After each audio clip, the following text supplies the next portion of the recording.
नमस्कार मित्रों।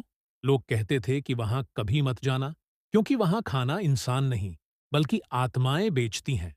लेकिन किरण ने गलती कर दी। और फिर क्या हुआ? आप सभी का स्वागत है भूमिज डायरी में। यहां आपको मिलेंगी सच्ची और दिल दहला देने वाली कहानियां।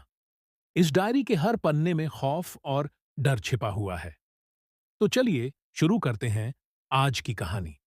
ये कहानी है एक छोटे से गांव की, जहां लोग कहते हैं कि उस पुरानी दुकान के पास कभी मत जाना, क्योंकि वहां खाना इंसान नहीं बल्कि एक आत्मा बेचती है। हालांकि अब वह दुकान एक खंडहर बन चुकी है, लेकिन जो भी इस सच्चाई से अनजान होकर उस रास्ते से गुजरता है, उसके साथ कोई न कोई भयानक हादसा जरूर होता है। ये कहानी है किरण की, जो अपनी नानी के घर छुट्टियां मनाने आया था। किरण बचपन से ही निडर और बेखौफ था। वह ऐसे खानदान से था जहां उसके दादा और नाना के बारे में कहा जाता था कि वे इन अलौकिक शक्तियों को अपने वश में रखते थे। लेकिन शहर में पढ़ाई के कारण उसके विचार आधुनिक हो गए थे। जब गांव वाले उसे चेतावनी देते तो वह जोर जोर से हंसता और कहता, मैं किसी से नहीं डरता। मेरे दादा तो ऐसे भूतों को अपने काबू में रखते थे।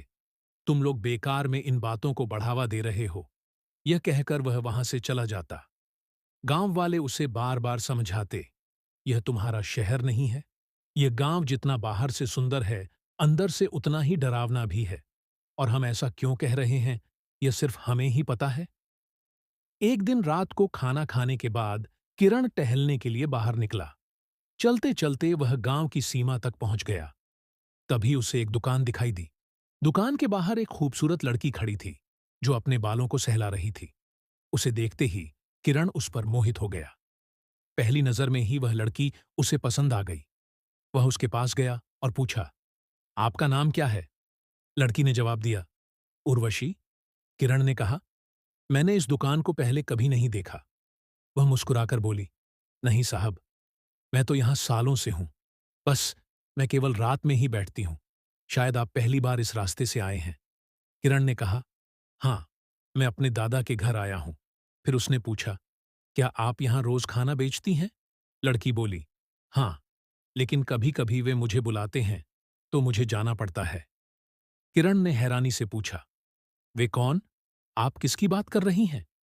जैसे ही किरण ने यह सवाल पूछा, वह अचानक वहां से गायब हो गया। अगली सुबह उसके घर वाले उसे ढूंढने निकले, लेकिन उन्हें केवल किरण की घड़ी ही मिली। किरण और उसके जैसे कई लोग कहाँ गायब हो गए, यह आज भी एक रहस्य है। क्या आप बता सकते हैं कि उसे कौन ले गया?